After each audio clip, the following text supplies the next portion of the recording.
Hello everyone, I'm Katie from Living Greenland, and I thought I would share a package that I got in the mail of a very special kind of book, and there's versions of English and Danish, but I'm not sure about Greenlandic. I'll have to go and look and see. But because it's in English, I had a chance of buying it in my own language. So it's a nice book, and I hope you guys, I'll be showing some of the pictures inside the book, and I'll post a link in the description box should you want to order one so that you can have your own copy of a book of photographs of Greenland, because there's some exceptional photographs inside this book. So let's get it. I had already cracked the seal, so I'm going to go ahead and take it out of the box.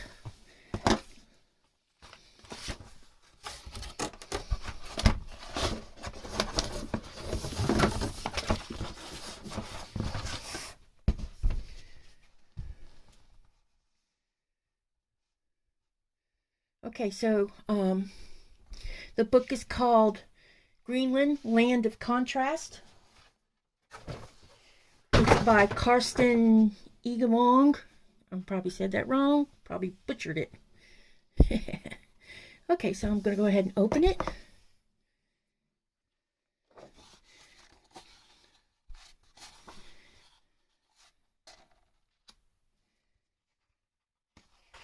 So the next page is a really nice photo, and it has a table of contents, and there's a section about map introduction, landscape, towns and settlements, wildlife and culture. Ice shapes the landscape, the mighty inland ice, turquoise lakes and streams. So there's all different sections to each chapter. So here's the first chapter that will show. It shows the Greenlandic map of the island. And if you didn't know this, Greenland is the largest island in the world.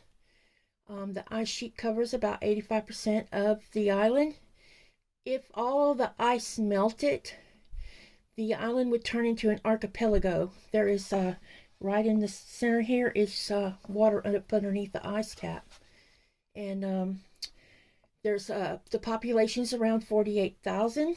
I live way down here in Qaqortoq. And the population in the town I live in is 3,800. The only way in and out of all of these places is either flying by helicopter or airplane, and passenger ship. Now, the smaller settlements and towns, a lot of people can get back and forth by their boats also.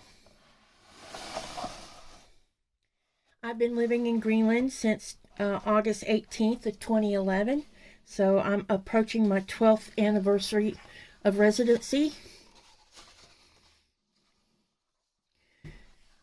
So as you can see, it has some really beautiful pictures. So the introduction, I'll read a little bit to you. How do you describe a vast country with majestic landscapes, fascinating wildlife, and a unique culture in a single book of only 250 pages? It is a task that is basically impossible to accomplish without necessarily having to make several tough editorial choices. When I nevertheless choose to publish my personal take on Greenland book, it is because I have a burning desire to share and pass on my experience from Greenland over the last 3 decades. I have that same thing. I'm in the middle of I don't call it a crisis, but I have this burning thing inside of me that wants to write about Greenland, take more pictures of Greenland, and make videos about Greenland, as well as the other things that I do while living in Greenland. I have a Flickr account where I have over 11,000 pictures of Greenland since I've been living here, and I'm slowly uploading videos to my channel, Living Greenland, so that you guys can see all the beauty that we see every time we go out on a boat or we fly or wherever it is we are. So sometimes you'll see the skies will look like this pink and purple, and it'll make the snow look purple itself. So the next chapter is landscape.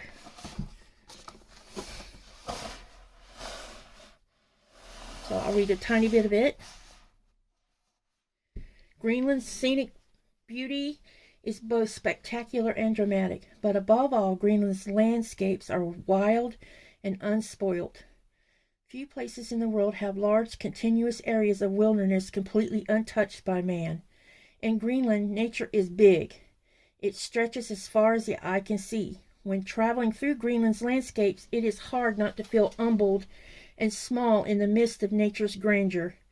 This is emphasized by the fact that the clear Arctic air in Greenland makes it possible to see very far. In Europe, visibility on a good day is usually no more than 20 to 30 kilometers, whereas in Greenland, it is not unusual to see 100 kilometers or more.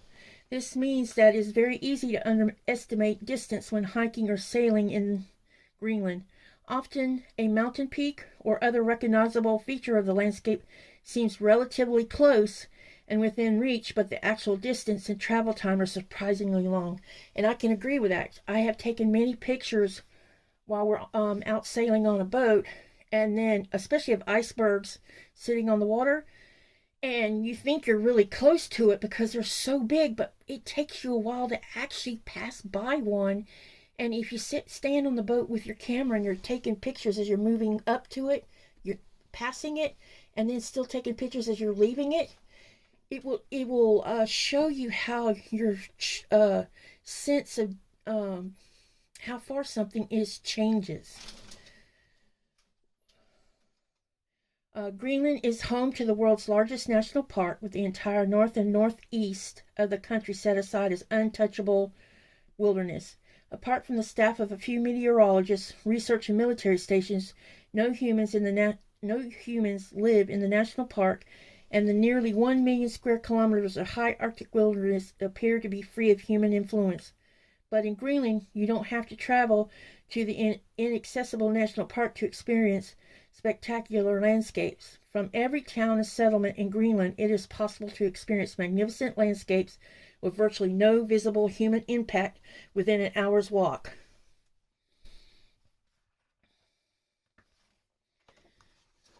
So here's a... Isn't that beautiful? Ice shapes is present in Greenland all year long, both summer and winter, and shapes the Greenland landscape. Ice comes in many shapes and sizes, from the huge inland ice that cover most of Greenland's landmass to the spectacular icebergs and small chunks of ice that fill Greenland's fjords. Ice has shaped the Greenland's landscape over time and continues to do so today, albeit at a slower pace. Ice comes in many colors, from pure white ice to crystal clear ice, or ice in every shade of blue imaginable. Looking at a piece of ice is like looking at a catalog of its age and formation. Pure white ice is generally younger, nearly formed ice that has not been compressed as much and contains relatively large amounts of air. As a result of the air bubbles trapped in the ice, the bright white ice will be high in water. Blue ice is older ice that may have formed thousands of years ago and is affected by high pressure from overlying ice masses. Blue ice is heavier and harder with a minimum of air bubbles and will settle lower on the water surface.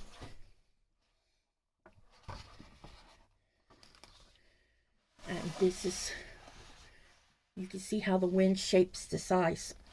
I'm going to show you some more.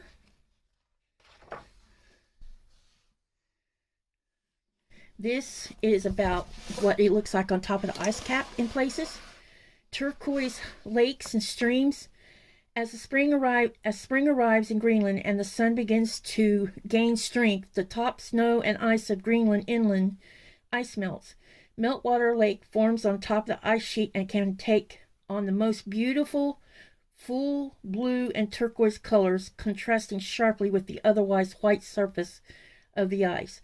The meltwater at the top of the ice sheet begins to form small streams that join and can form whole rivers, with fast-moving water cutting into the ice and forming beautiful meandering patterns. Eventually, the rivers end up in a large melt hole called moulins, where the water no longer flows horizontally but vertically toward the center of the ice. Meltwater lakes and streams are a sight for sore eyes, but they are also cause for concern. Melting from the top of the ice sheet increases as global temperatures rise and the meltwater ends up under the ice masses. The increased water masses reduce the friction between the glacier and the bedrock, accelerating the rate at which the glacier moves towards the margin and increasing the mass loss from the ice sheet. So down here in South Greenland, we're seeing quite a bit of shrinkage of our ice sheet because of all the melting. Okay, so this is a glacier, as you can see, that's sitting out on the water. Glaciers are retreating. The pressure from the large amount of ice in the ice sheet is enormous, and at the edges of the ice sheet, the ice slides down slopes to form slow-moving glaciers. Where glaciers reach the water, icebergs are created when large chunks of ice break off the glacier and are launched into the sea. In Greenland, the effects of rising temperature on the ice sheet are particularly visible in one field. Greenland's many glaciers at the edge of the ice sheet are melting and retreating. The glaciers are mainly monitored using satellite images, which can show changes in detail up to 30 years back in time. However, by simultaneously using historical photographs, it is possible to go back up to 130 years. Again, the picture is clear. Melting has escalated dramatically in the recent years at a rate that exceeds the worst-case scenarios previously predicted by leading climate scientists. Greenland's ice sheet is melting, and although it will take thousands of years to disappear completely, the trend is alarming. During the first 150 years of the age of industrialization, the inland ice was in neutral water balance. In a sense, that's about as much ice melted in summer as it was formed in winter. Around the year 2000, the situation changed to a negative water balance due to rising temperatures. Scientists' climate models predict rising sea levels because of the melting, which would affect millions of people around the world in the future. Since then, the trend has only gone one way. Even the most pessimistic predictions about the effects of the climate change have since been surpassed by reality. Every year, headlines appear in the international media such as melting of the Greenland ice sheet is 7 times greater than previously thought. Recent research shows that the melting has accelerated dramatically, partly due to the complicated feedback mechanisms and an increase in concentration of CO2 in the atmosphere. Climate scientists are now talking about reaching a point of no return where the ice sheet will continue to melt even if the temperature increase stops. So that's a little bit about what's going on here in Greenland, and I have a front row seat. So now I'm just going to show you some pictures because I don't want to draw this video out too long because then y'all will be bored. So this is part of the ice cap. I have been to the ice cap a couple times, 3 times now, and when I go to the ice cap, the air is so clean, you literally can become intoxicated by how clear how clean the ice is, or the air. As an asthmatic, it is truly an experience because we don't get as much air out of our lungs that we get in, and when it's pure, I have left there just giggly and laughing and feeling like I could breathe in the whole world because it's so exceptionally clean. So this is just some I'm going to show you. Now I'll have to skip some because I don't want to drag it out too long. These are, this is where icebergs are capping off the ice cap.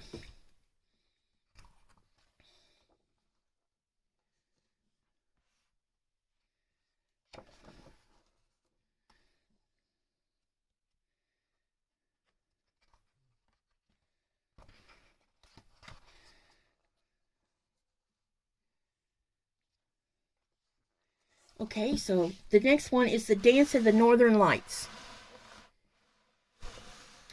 The Northern Lights, or Aurora Borealis, are one of the most spectacular natural phenomena. As the polar night descends over Greenland, the Northern Lights appear in broad dancing bands of bright green across the sky on a clear evening. The northern lights occur in the Arctic all year long, but during the summer there is too much light to see nature's own light show. It is only in the winter months, when the night gets dark, that the particular lights really come into their own. Greenland has particularly good conditions for experiencing the northern lights, as a low population density means a minimum of light pollution from man-made sources. The northern lights can be seen all over Greenland from south to north, but the phenomenon is particularly strong in a band that runs through the center of the country. The aurora occurs 100 to 500 kilometers above the Earth's surface, when electrically charged particles flow towards Earth's atmosphere. Here the particles encounter the Earth's magnetic field, causing them to change their energy path and emit light. The particles originate from the sun's magnetic field and follow the sun's energy discharges, called solar winds. When determined the amount of auroral activity that can be observed from Earth. In other words, auroral activity is highly variable, and is not uncommon to look for auroras on a cloudless, dark winter sky when conditions should be optimal, but the light show simply does not materialize. So we've seen strong ones when we've had lots of ejection of CMEs from the sun, and it just happens to hit Earth in just the right way. We'll see a lot brighter ones.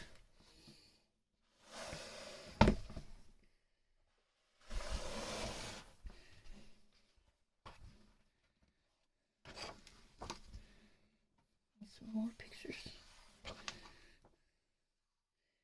This is in the spring and summer. The country without forest, or a country without forest. Greenland's landmass is vast and with an elongated north-south orientation between 59 to 84 degrees north latitude. It straddles several climatic zones. People without prior knowledge may tend to view the whole of Greenland as uniform in landscape and climate, but this is a misconception, and there are marked differences between north, south, east, and west. There are considerable temperature differences between North and South Greenland, especially in the average winter temperatures.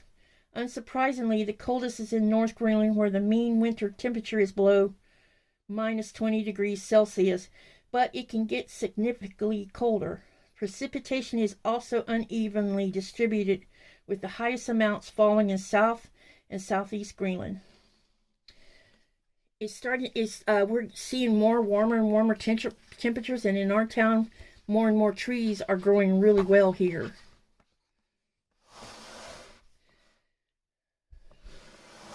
Isn't that beautiful? More of that purple pink color.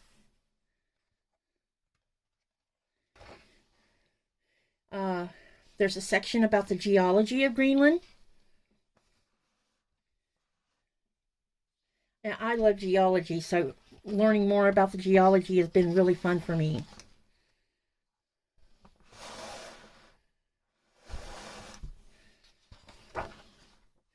So, I'm going to skip some pages.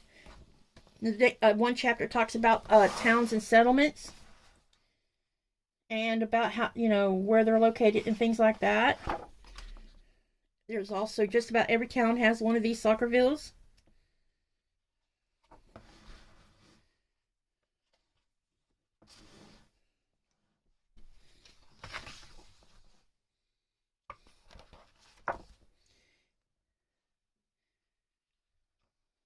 You can learn a lot about Greenland with this book, about all the towns and settlements that are here, because there's a lot of discussion about each place.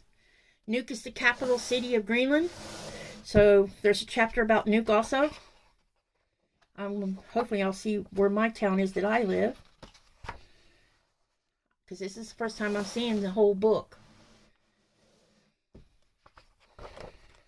And then there's Manisulk.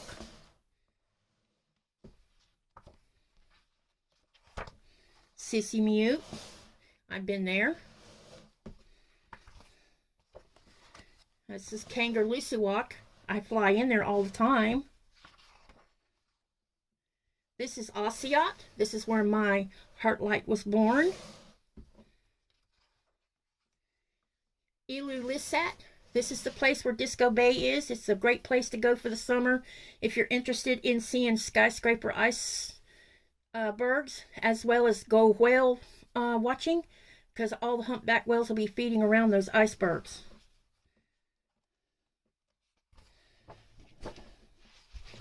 Lots of people in Greenland own boats so that they can supplement their food table by hunting and fishing. This is another small town, and I cannot say that word. I'll have to get my husband to pronounce it to me. Look at this iceberg. Isn't that beautiful? There's Qaqortoq. Very small place. Nunaat. That's further north. Look at this mountain, guys.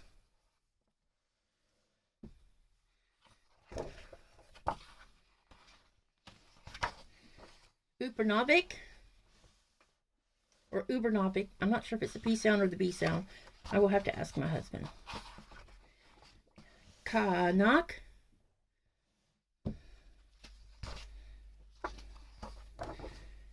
This one I can't pronounce either.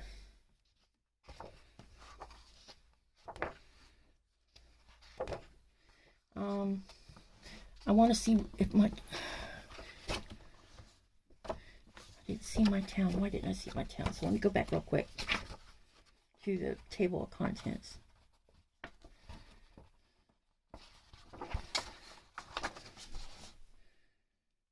Oh, I skipped by accident here.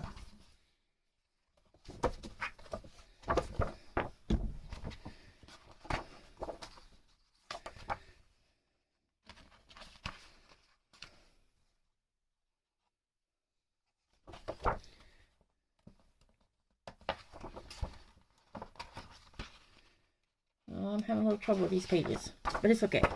I hope y'all don't mind, and I hope I'm not making you dizzy. Okay, so let me find my town. This town is off the east coast, and it has a very long name that I cannot even say. This is Kalaalit. This one's another one I cannot say because it has very strange spelling. This one's also hard to say. This is my town, Qaqortoq. So as you can see, there's fog all over the top of the houses. Qaqortoq, with a population of, it says 3,000, but most everybody always says it's around 38, is the largest town in South Greenland and the 5th largest town in Greenland. The region's main occupation are fishing, tourism, agriculture, and sheep farming, and Qaqortoq is the headquarters of Great Greenland, which operates a tannery and sealskin sewing center. Not far from Qaqortoq is Upernavik, an agricultural station experimenting with growing crops in subarctic condition. Mild and lush South Greenland is in many ways different from the rest of Greenland. In some places, the vegetation is as tall as a man, and at the bottom of the fjords it is not unusual for summer temperatures to exceed 20 degrees Celsius. The area is ideal for summer hiking, where you can follow the same trails as the area's sheep and stay overnight with local farmers. A short boat trip from Qaqortoq to Nunaat, the hot springs, where you can take a swim in a hot spring. The area is one of only 2 places in Greenland where the Norse settled permanently. Knowledge of the Viking period comes from written sources and extensive archaeological excavations. The Norse migrated from Iceland in the second half of the 10th century and practiced agricultural and animal husbandry until the 15th century, when they disappeared. The best preserved evidence of the Norse period is the church ruin at Joelsen, a short boat ride from Qaqortoq. Okay, so I showed you some of the towns. Now I'm going to move on to the next part.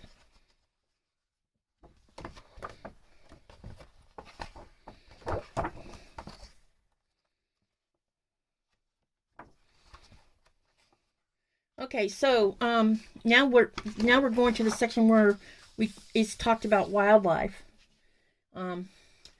Only few places on the planet have a higher contrast between the seasons than Greenland winter. The Greenland winter is prolonged with a minimum of sunlight and extremely low temperatures that bring a veritable explosion of biological life in a short period of time. And for a limited time, sunlight and food are abundant. Before you know it, it is all over. Autumn has arrived and the long winter is upon all living things once again. So you see the tracks of the polar bear. The polar bear is mostly up north. Every now and then they get stuck on the ice and end up down here. And then it requires attention when that happens. But these pictures are phenomenal. Look at that.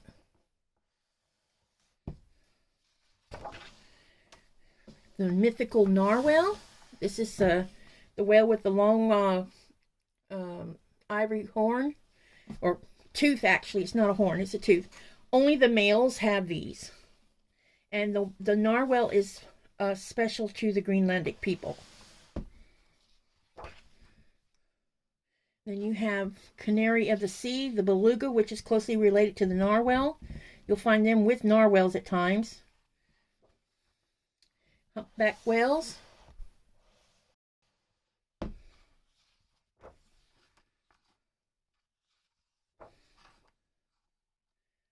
The fin whale. And the bowhead whale. Back in the period of between Qaqortoq to the Thule Age, the Inuit people would migrate along the Arctic Circle following these whales, and they nearly hunted them into extinction. But now they're not extinct, and they're not in trouble anymore. And then further north, there's walruses. And the biggest, most important thing in all of Greenland is seals. Greenlanders eat the meat and as much parts of the seal that they can eat. The skin is not thrown away. It is sent down south to my town where it's tanned and turned into clothing and other things.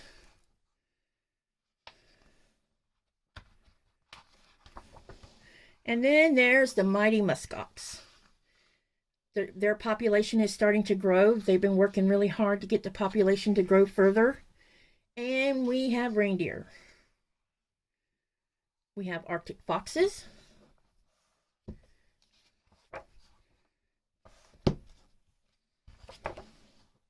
Arctic rabbits.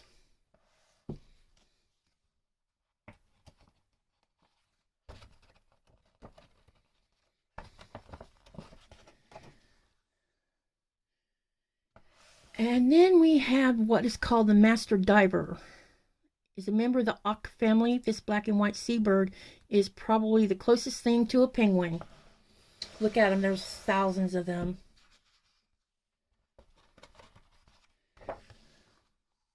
There's all kinds of seabirds up here during the spring, summer, and fall.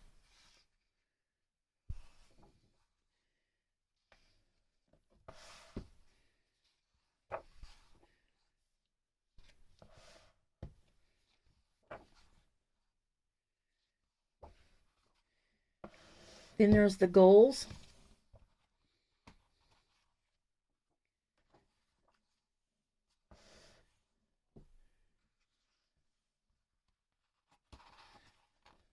So you can see we have quite a diverse bit of wildlife. We also have 2 falcons that are of Greenland. Greenland is home to 3 species of birds of prey, 2 of which are falcons. They are among the most agile of birds. The peregrine falcon is known as the fastest bird in the world, reaching speeds of over 200 kilometers per hour, and it dives into the sky. The peregrine and the guy or goo falcons, there are marked differences in sizes. The peregrine falcon is mainly found in southern part of the country. The gray one is larger and more powerful than the peregrine and is primarily associated with the northern part of Greenland. Then we have our Greenland eagle. The first thing you need to know about the white-tailed eagle is that it is huge, really huge. In fact, the subspecies of white-tailed eagles that live in Greenland is the largest of all white-tailed eagles in the world. with a wingspan of up to 2.5 meters and a weight of over 7 kilos. It is not to be confused with other Greenland bird species. The white-tailed eagle is also known as the flying door because its wings are not only long but also very wide. It also has large, powerful talons and a huge beak.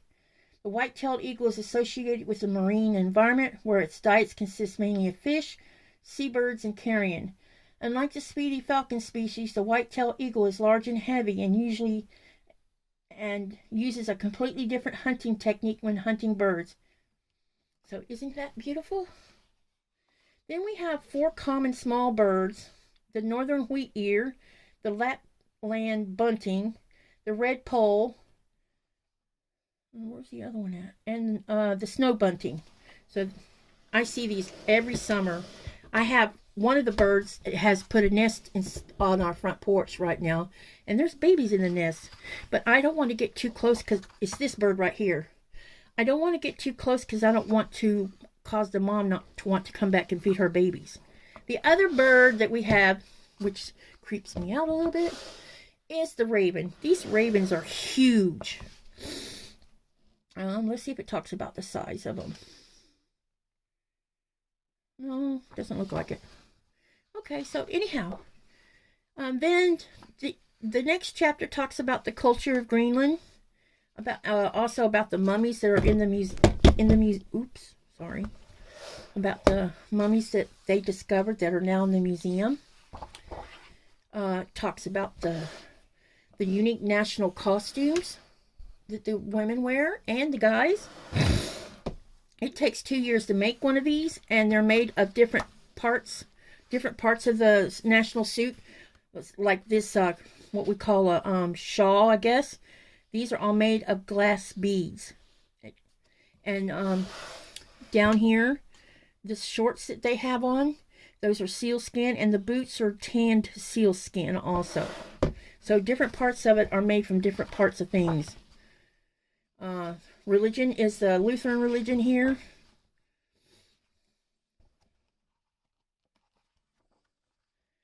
There's a chapter about the dog sled and the sledge dogs.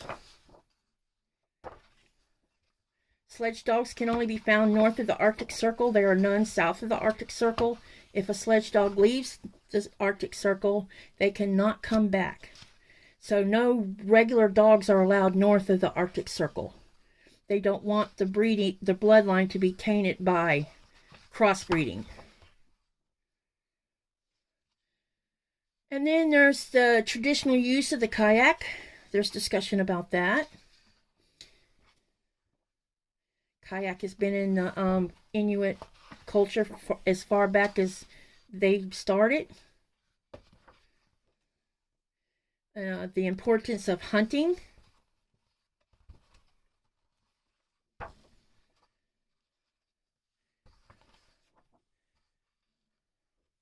Seal hunting. Just, yeah. So I hope that you like what I've shared with you on the book. And I will post a link of where you can buy this book if you should want it. I'm pretty sure that they ship to the United States because this was shipped from Denmark. So more than likely they have decent shipping for going to the United States. So I hope you liked this video, and thank you for sitting and watching through such a long video. Have a great day, and don't forget to subscribe and like my videos. Our channel is really new and I have no idea what I'm doing, but I hope that you will come back each time to see what I've put up. Thank you and have a great day.